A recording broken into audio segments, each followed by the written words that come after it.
ធ្វើផាក់លើមិនមែនជារឿងងាយទេប៉ុន្តែក៏អត់ពិបាកដល់ថ្នាក់យើងធ្វើអត់បានដែរបើអត់ចង់ទៅទិញគេញ៉ាំទេអាចរៀនធ្វើខ្លួនឯងបានផាក់លើយើងធ្វើយើងប្រើសាច់ច្រើនអញ្ចឹងពេលញ៉ាំយើងមានទឹកត្រីបុកជាមួយនឹងជ្រក់ល្ហុងស្រួយអញ្ចឹងមកបន្ថែមរសជាតិឲ្យកាន់តែឆ្ងាញ់ដែរហើយចំណុចសំខាន់ដែលធ្វើឲ្យផាក់លើយើងហ្នឹងមានរសជាតិឆ្ងាញ់អត់មានក្លិនឆ្អាបអត់មានក្លិនសាគឺយើងត្រូវប្រកាសចិត្តថាសាច់របស់យើងហ្នឹងគឺត្រូវបានលាងសម្អាតនិងកោសសម្អាតឲ្យបានស្អាតល្អការលាងសម្អាតផាក់លើជាក់ស្ដែងគឺយើងចំណាយពេលសម្រាប់លាងហ្នឹងគឺច្រើនគួរសមហើយខ្ញុំក៏បានលាងសម្អាតវាជាមួយនឹងអំបិលច្បាច់ទៅមក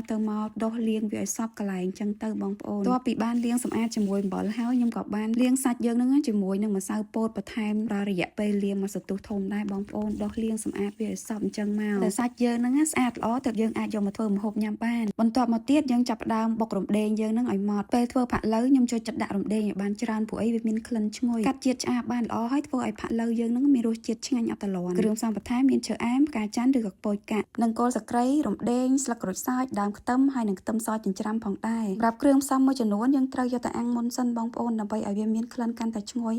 យើងអាំងគល់សក្រីស្លឹកក្រូចសើចផ្កាច័ន្ទជាមួយនឹងឈើអែមដាក់អាំងវា5នាទីទៅបងប្អូនបើសិនជាអត់ចង់អាំងទេយើងអាចរំលីងលើឆ្នាំងយកតែម្ដងក៏បានដែរប៉ុន្តែខ្ញុំអាំងដាច់ដោយឡែកចឹងទៅវាអត់សូវញ៉ៃញ៉ៃបងប្អូន5នាទីក្រោយមកគ្រឿងផ្សំយើងអាចយកទៅប្រើការបានហើយយើងក៏ចាប់ផ្ដើមដាំទឹកដើម្បីស្រុះសាច់ជ្រូករបស់យើងទាំងអស់ហ្នឹងដែលខ្ញុំបានដាក់គល់សក្រីស្លឹកក្រូចសើចជាមួយនឹងដើមខ្ទឹមចូលដើម្បីកាត់ឆ្អាបហើយនឹងបន្ថែមអំបិលមួយស្លាបព្រាផងដែរពេលដែលទឹកពុះយើងចាប់ផ្ដើមដាក់សាច់យើងហ្នឹងចូលស្រុះតែម្ដងហើយហ្នឹងយើងមានត្រចៀកជ្រូកក្បាលជ្រូកគ្រឿងក្នុងជាមួយនឹងប្រពះអីហ្នឹងជាដើមសម្រាប់បងប្អូនណាដែលគាត់អត់ចេះញ៉ាំសូមអធិស្ឋានផងតែសម្រាប់អ្នកដែលគាត់ចូលចិត្តញ៉ាំទើបដឹងថាពេលដែលយើងធ្វើផាក់ឡូវមានតែប្រើគ្រឿងអស់ហ្នឹងទេទើបធ្វើឲ្យផាក់ឡូវយើងហ្នឹងឆ្ងាញ់បើបងប្អូនអត់ចេះញ៉ាំគ្រឿងក្នុងទេអាចជំនួសដោយសាច់3ជាន់ឬក៏សាច់ស្មើមុខអីក៏បានដែរបន្ទាប់ពីបានស្រុះសាច់ហើយខ្ញុំក៏បានយកវាទៅកាត់ជាដុំតូចហើយយើងមករៀបចំធ្វើផាក់ឡូវយកតែម្ដងស្ករត្នោតយើងមានទាំងស្ករចាស់ហើយនិងស្ករថ្មីឥឡូវយើងចាប់ផ្ដើមដាក់ឆ្នាំងដើម្បីកូរស្ករយើងហ្នឹងឲ្យឡើងក្រហមមកបងប្អូនដំបូងខ្ញុំត្រូវបន្ថែមប្រេងឆាចូលបន្តិចទៅបងប្អូនដើម្បីកូរស្ករយើងហ្នឹងកុំឲ្យខ្លោចបាតហើយវាងាយស្រួលកូរអញ្ចឹងណាសម្រាប់ស្ករត្នោតចាស់ហើយវាជួយឲ្យផាក់ឡូវយើងហ្នឹងមានពណ៌ក្រហមស្អាត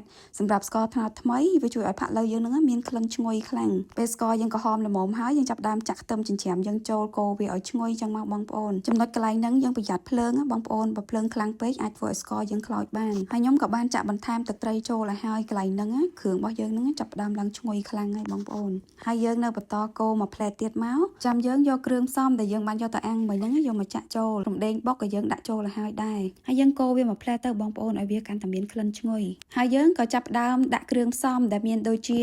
ប៊ីចេងម្សៅស៊ុបហើយខ្ញុំក៏បានបន្ថែមអំបិលជាមួយនឹងទឹកស៊ីអ៊ីវខាប់ដើម្បីយកពណ៌វាឲ្យកាន់តែក្រហមរួចហើយយើងក៏ចាប់ផ្ដើម